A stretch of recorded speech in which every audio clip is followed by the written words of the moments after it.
No, gracias a ustedes por estar aquí hablando de paz. Excelente, excelente. Pues mira, Vera, vamos a lo primero claro que vamos a hablar de ese nuevo libro que nos tiene a todos bien intrigados, que queremos saber, pero antes de eso, una pequeña visión tuya de cómo va la paz, cómo le fue a la paz esta semana, cómo has visto la paz, estos acuerdos que se están cristalizando en el Congreso. ¿Cómo la ves? ¿Cómo la ves hoy? Pues yo creo que no es una paz fácil, ¿cierto? Así como no fue fácil todo el proceso de negociación, no fue fácil el acuerdo después del plebiscito. No es un acuerdo atravesado por obstáculos, por personas o sectores que se oponen, por opiniones a favor o en contra. Pero yo creo que a pesar de todo eso, en medio de todo eso va, no tan rápido y tan ágil y tan sin problemas como quisiéramos, pero yo creo que también eso es un aprendizaje de la paz, que la paz no es un camino recto, fácil, sino la paz en un país de tantos actores y hoy un país tan polarizado, por supuesto esa paz no es tan fácil, pero yo creo que ahí va, yo creo que la visita estos días de estos embajadores es importante porque también es un espaldarazo al proceso que se requiere, ¿cierto? Obviamente quisiéramos que fuera más rápido todo este proceso y no solamente el tema de la dejación de armas, que obviamente es importante, sino la posibilidad ya que entren a jugar otros temas que creo que son también el contenido de la paz. Bien eso, la revolución de la paz, el M19. Antes de entrar en eso, algo tal vez para enlazar con el tema del libro, uno podría decir que ahorita o que nunca antes tal vez se había sentido tan claro la necesidad del acompañamiento de la paz. Digamos, al ver cómo está trascendiendo la paz en el Congreso, que la operación Tortuga, el asesinato de líderes, incumplimientos de un lado, una cosa, tal vez ese es un momento en que uno respira la importancia, la necesidad de que el acompañamiento, que la construcción está afuera, está en manos de la gente, o sea, que ahí es donde está la fuerza, el oxígeno de la paz, que está en la gente que está de a pie. No sé si eso tenga algo que ver con la revolución de la paz. Pues obviamente es eso, pero yo sí creo que la fuerza del proceso nuestro del M19 estuvo en la gente, es la que nos daba la fuerza, es la que nos dio la fuerza cuando asesinaron a Carlos Pizarro y no sabíamos qué hacer y fue la gente en la calle, que el gran plebiscito a favor de la paz en ese momento. Obviamente era otro momento, otro contexto, pero yo creo que en última eso es lo esencial de la paz, es donde ella adquiere el verdadero sentido, ¿no? Y fue lo que de alguna manera mostró el plebiscito, que hubo un país a favor de esa paz y otro en contra, y ahí en última es el que define también, ¿cierto? Define que, y sobre todo que sea una paz que se conecte con la gente, no es solamente la paz de los acuerdos, sino que la paz tenga sentido para los ciudadanos, que son los que la viven todos los días, los que viven otras violencias y donde el gran reto es que esa paz y la reconciliación y todo esto tenga un sentido en la vida de las personas, y creo que eso es lo que a veces no se ve con tanta claridad. Entonces se confunde pedagogía de los acuerdos con pedagogía de paz, ¿cierto? Que obviamente hay que hacer pedagogía de los acuerdos, pero también hay que hacer pedagogía de paz para que la gente entienda que la paz tiene que ver con ella, que le puede dar sentido en su vida, que le transforma la vida, que le permite pararse de otra manera, ¿cierto? Parte de eso, digamos que es este espacio y por eso nos agrada mucho que estés acá porque es esa clave de entender que la paz no es solo un acuerdo entre dos partes, sino que acá involucra mucho más, pero para eso también la sociedad tal vez tiene que expresar. No es como solo acoger lo que se haya dicho ya, sino también expresar lo que se espera de este lado, ¿no? Esa comunicación, digamos, tiene que estar también en esa vía, ¿cierto? Sí, y creo que tiene que ver como un poco con el libro, es como ver la paz desde la posibilidad. Tenemos una visión muy, ¿cómo se llama eso? Muy absoluta de la paz y muy la paz como un resultado y la paz que llega y a veces muy poco la paz como una posibilidad real. Entonces sucede que le damos tanta visibilidad a la violencia, que la paz siempre queda como un subproducto ahí, que no tiene mucha fuerza. Y yo creo que ese es el reto también, que incluso para ver la violencia nos pongamos las gafas de la paz, ¿cierto? Y veamos nuestra realidad de otra manera. Y cuando hacemos eso, empezamos a encontrarle potencialidades. Todas esas visiones tan pesimistas de la paz hoy, ¿cierto? No quiere decir que se trata de embellecer todo y verlo todo color rosa, pero yo creo que a veces no le vemos la potencia de la paz, entonces siempre caemos fácilmente en el pesimismo, en el fatalismo, en el determinismo, en que no se puede y que tan complicado todo. Y yo creo que una mirada de paz es la que te da posibilidades de parar de otra manera frente a la misma realidad. ¿Cómo debe verse esa política en clave de paz y cómo pueden ellos aportar o actuar en esa clave de paz? O sea, clave de paz para mí no es ver solo la paz como lo armónico, lo posible, sino es, uno, ver nuestras potencialidades, ¿cierto? Ver que también depende de nosotros que las cosas sucedan, no están fuera de nosotros, sino dentro de nosotros y en nuestro entorno, ¿cierto? Eso implica darle poder, eso es la paz como un poder, como una posibilidad. Uno es ganar una mirada más compleja, no de blancos y negros, amigos, enemigos, sino superar esa lógica que creo que nos hace mucho daño, que no es la guerra de los tiros, pero que es la guerra no del sano debate, sino de la polarización, ¿cierto? Si no piensas como yo, ya eres mi enemigo. Eso en segundo lugar. En tercero es darle a la paz un sentido en tu vida cotidiana, ¿cierto? Y lo otro es, aún, y en este caso en el libro es el caso, el M es un caso, no es la historia del M-19, es un caso para decir, mire, si uno lee al M-19 o los diferentes actores en clave de paz, los descubre como personas que toman decisiones, dejan de ser no solamente conflicto armado, porque yo creo que esa palabrita también le quita mucha entidad a los actores. Es desentrañar las diferentes maneras como se ha asumido la paz, es mirar desde la cultura política, no solamente desde las estructuras, y sobre todo dejar de tener, y yo creo que y los jóvenes lo tienen y lo hacen, dejar de mirarnos siempre con una lectura de la carencia, la ausencia, lo que no tenemos, lo que no somos, sino también pararnos desde la presencia, desde nuestras posibilidades y desde, sobre todo, nuestra responsabilidad también, que las transformaciones dependen de nosotros y la paz, y vuelvo a lo mismo, la paz es una decisión, nadie la va a hacer por nosotros, ¿cierto? Eso es un poco la idea. ¿Cómo puede la comunicación, a través de los medios, la escritura, el arte, la cultura, las diferentes formas en últimas de comunicación, ayudar a que estas generaciones empiecen a dialogarse y a verse y a trabajar en un lenguaje de paz, en un lenguaje de construcción? Es decir, si dejamos de ver la paz como algo pasivo, ¿cierto? Algo como el final feliz y todo esto, es uno, ejercicios de comprensión, ¿cierto? Y eso implica desideologizar las discusiones, no es que no tengamos ideas, no tengamos ideologías ni posturas, pero el gran problema, por ejemplo, que pasa con la historia y los hechos históricos es que, como se miran desde un lente, por lo general desde un prejuicio y desde una postura y desde una ideología, entonces no los entendemos. Entonces simplemente lo único que nos queda es ponernos de un lado o del otro o por fuera.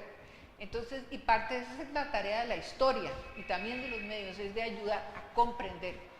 Y creo que por eso medios como los de ustedes son bien importantes, porque lo que uno ve todos los días en las noticias son una manera muy plana, que sí nos muestra el hecho, ¿cierto? Desde un lente, por lo general desde la violencia, pero no lo contextualiza, no te ayuda a entender de dónde viene, para dónde va, y eso es parte del problema que tenemos.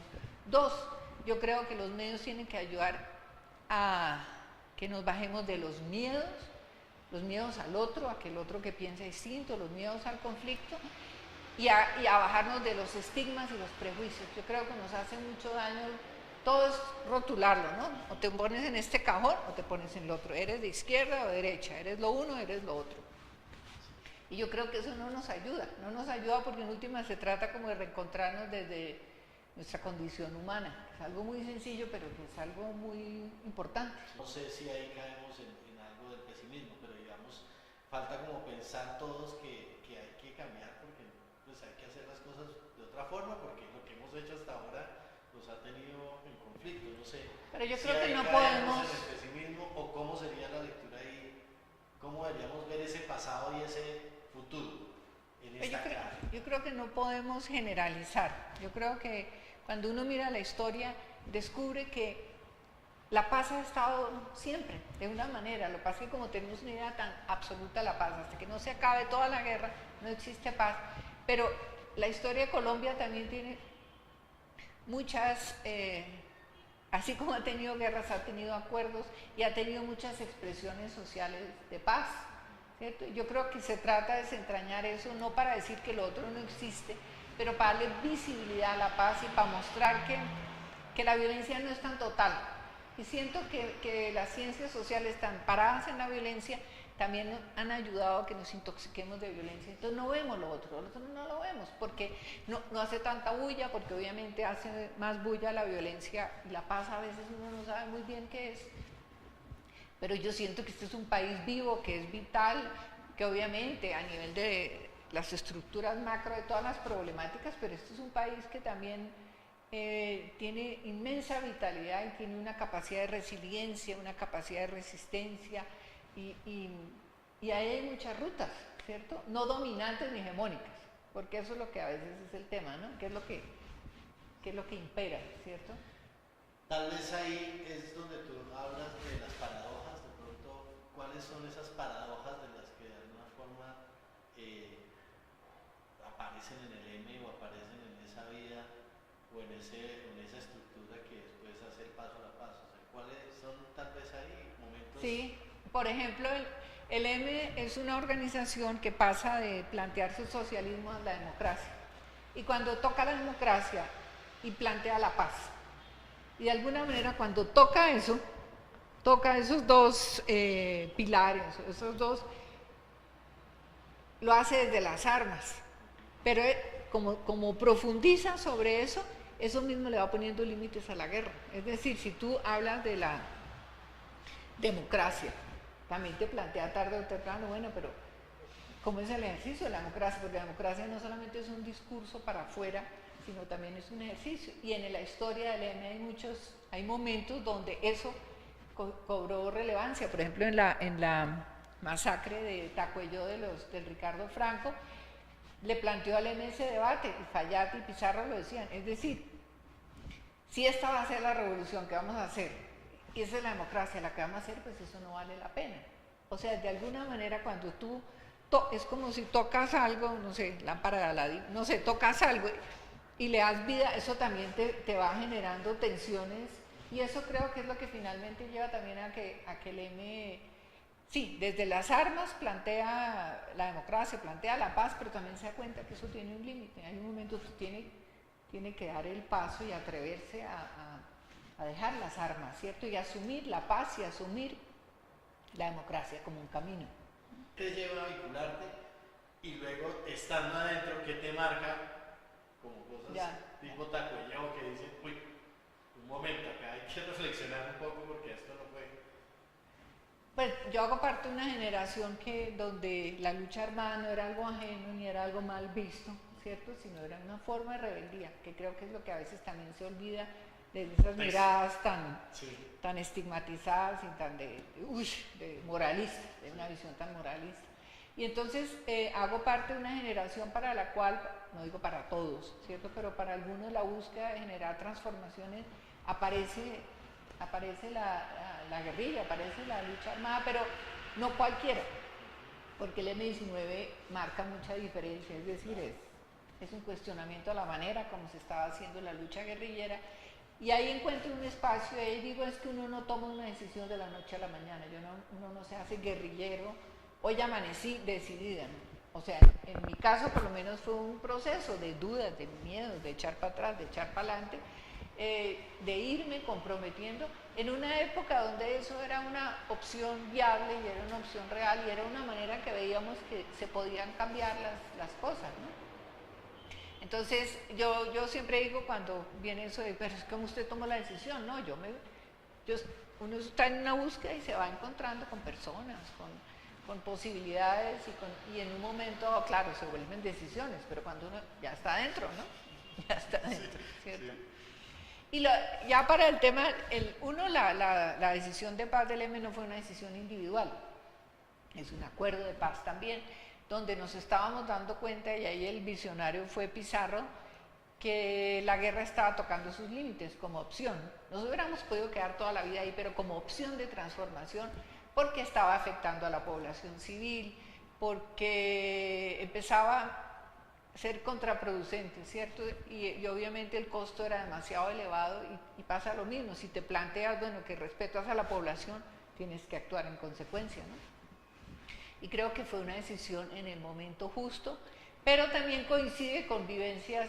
Yo los últimos 3 años estuve encerrada en Bogotá, y entonces yo decía, pero yo una revolucionaria que quiere estar con la comunidad, mi única misión que tengo casi en la vida es tener una serie de contactos y cuidarme. Eso, ¿qué opción de transformación es? De alguna manera para todos se nos estaba cerrando como un espacio, entonces la paz para mí significó una inmensa posibilidad de libertad. Yo creo que eso es lo esencial, independiente de que no se cumple de la noche a la mañana, pero fue como esa posibilidad de recuperar la posibilidad de estar con la gente, salir a la calle, la libertad. Y ya posterior, luego de la firma de la paz, se empieza a desarrollar otra vez. Todo eso que empieza a pasar. Pues yo creo que obviamente... Ahí como para decir y volverte a replantear el tema, o incluso lo que te da pie también para este libro, ¿no? No, pero no es tanto un replanteamiento. Obviamente el asesinato de Pizarro nos marca mucho en el sentido de encontrarnos como ante, bueno, ¿a dónde cogemos? Pero en reafirmar la decisión de paz, donde es muy importante la presencia de la gente, ¿cierto? Como de eso. Y lo otro es empezar a ver que también está planteado en el libro lo que nos decía Stanislao Zuleta: la paz es una revolución que sucede, no es la toma del poder. Y es comprender que eso es el poder. Yo creo que una cosa es pelear desde afuera contra el Estado, otra es estar metida en espacios como el Congreso, como el Consejo, y eso es un berenjenal, es una selva muy compleja. Entonces, ese aterrizaje es fuerte, ¿cierto? Unos resisten y se mantienen y hacen, pero para mí esos espacios yo entiendo que son muy importantes. A mí me quitaban mucha fuerza. Así, desde mi perspectiva, eso no es políticamente correcto, uno siempre, pero para mí el gran hallazgo para mí ha sido eso, la paz como una posibilidad pedagógica de transformación cultural, de trabajar con las comunidades, de hacer de ella una posibilidad de transformación de vidas, que ese es como mi gran hallazgo, que después de haber estado en la política y valorar por lo menos eso en el Senado, Cámara y todo esto, haberme encontrado con esa beta. Esa posibilidad de entender que la paz como transformación cultural es algo es lo que en última le va a dar sostenibilidad a esta paz, ¿cierto? Y descubrir que cuando la paz deja de ser un objetivo y entiendes que es un camino y entiendes que es una posibilidad de transformación desde la pedagogía, y la gente la coge, encuentras unas maravillas, encuentra que la paz resignifica vidas, salva vidas. La gente cambia, hay transformaciones de las comunidades, y creo que eso ha sido mi gran aprendizaje, y la tesis hace parte de eso, es decir, bueno, ¿cómo es pararnos desde la paz a mirar nuestra realidad, mirar nuestra propia historia? Contando cómo la historia que vamos viendo nos empieza a cambiar. Es decir,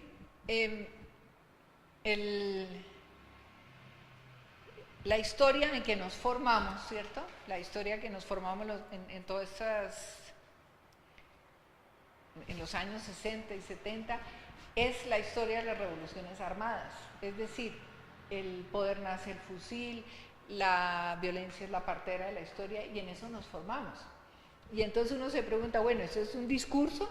Es una realidad, porque así se han hecho muchas transformaciones en el mundo, pero también es un discurso que tú ayudas a reproducir. Entonces me acuerdo mucho que el profesor que me orientó en la tesis me decía, ¿por qué no te preguntas por qué Gandhi no llegó a Colombia? Porque Gandhi llegó ahora a Colombia, ahora se habla de Gandhi, pero en los años 70 eso era muy poco, eso era algo exótico. Entonces fíjate que también nuestra lectura de la historia, la que transmitimos, también marca nuestras decisiones y lo que hacemos. De alguna manera también legitima las acciones y las decisiones que tomamos. Entonces me parece importante esa discusión de comprender que sí, la guerra ha sido un motor de la historia, pero la gran pregunta no es que la paz es un motor de la historia, que es lo que subyace en este libro también, ¿no? Hace poco escuchaba esto y es que, digamos, uno de los milagros más grandes de la humanidad es que se logre la paz, porque el conflicto pues no solo es en Colombia, existe en diferentes estadios y en diferentes países. Y se dice como eso depende del ser humano, o sea, realmente depende de uno, ¿sí? No depende de nada más, o sea, simplemente de uno. ¿Qué le podemos decir en esa clave a todas estas nuevas generaciones que están hoy, digamos, viendo lo que pasa con los acuerdos, que se han ido por el ambientalismo, que se han ido por el animalismo? Hay unas que son ya prácticamente apolíticas, dicen, no, yo soy apolítica, que esto no sirve para nada. ¿Qué se les puede decir a esas nuevas generaciones en ese desarrollo de que esta paz es una construcción que depende de todos, pero que, así como decías, hay instancias de poder, pero no todo está sembrado en esas instancias de poder? Hay mucha realidad afuera en la cual se puede empezar a marcar ese diálogo y esa lógica de paz, digamos. Pues yo creo que muchos jóvenes ya marcan el rumbo. Yo no creo que sean apolíticos, son apartidarios. O sea, ya no creen en partidos y en siglas y en jefes, en líderes. Yo creo que eso es un avance, ¿cierto? Porque también eso, hay cosas que hay que mirar si no están, formas de organización si no están agotadas. Y todas estas rutas del ambientalismo, del animalismo, de las minorías sexuales, todo eso son rutas de paz, porque es una expresión múltiple. La paz en últimas permite que afloren diversidades, expresiones múltiples. Y fíjate que el plebiscito, lo que pasó después lo salvaron los jóvenes, que dijeron no queremos más guerra, nosotros ya esa historia de ustedes no nos interesa. Y uno lo ve cuando hoy en los colegios no quieren hablar de ese pasado, debería haber conciencia de esa historia, ¿cierto? Pero yo creo que quieren otra cosa, muchos quieren otra cosa. Habrá unos que sí se enredan en redes de violencia porque no ven otras opciones, pero también hay unas expresiones juveniles que no quieren tener que ver con la guerra, ¿cierto? Y que también están buscando su propio camino, su propia ruta, su propia expresión, ¿cierto? Que no tiene que ver con la violencia. Esos jóvenes deben participar, deben ser, o sea, en esas rutas de paz deben ser más participativos, o ¿cómo ves tú esa juventud? ¿Sí está participando? De alguna manera, lo que vimos la expresión del plebiscito es correcto, pero digamos, ese es el camino, o sea, ser participativos. Pues a mí no me parece que uno debería decir cómo deberían ser los jóvenes, ¿cierto? Y decir deben participar, más bien es buscar cómo están participando, cuáles son sus expresiones. Obviamente hay sectores jóvenes que deberían ser menos apáticos, pero también hay muchas expresiones, lo que pasa es que son diferentes, son múltiples, les interesa una cosa, ya no se mueven de pronto por proyectos tan de largo plazo, sino por intereses más inmediatos. Yo creo que lo hay que hacer es como una lectura con otros ojos, miradas de paz, en el sentido de no reconocer lo que yo quisiera que fueran las cosas, sino reconocerlas como son. Y ahí de pronto descubro unas riquezas inmensas que si los miro desde el deber ser y como yo espero que sea la participación política, no los voy a encontrar, porque hay mucho agotamiento también, ¿no? Y hay muchas búsquedas diferentes y estamos en otro mundo, en otro escenario. Así lo hago bien. El domingo 6 de la tarde, Salón Ecopetrol, Sala B. Lanzamiento del libro de Vera Grave, La Revolución de la Paz, del M19, de editorial Taller Editorial Roca. Para que todos asistan. Creo que sí, de alguna forma creo que hay un deber de meterse en esto. Así que Vera, muchísimas gracias por acompañarnos y nos vemos el domingo en el lanzamiento del libro. Y simplemente decir que la paz es la revolución, no es el M19. El M19 es un caso que se toma como una manera, pero yo sí creo que la gran posibilidad de transformación del mundo hoy es la paz. la revolución de la paz. Bueno. Así quedamos. Bueno, muchas gracias.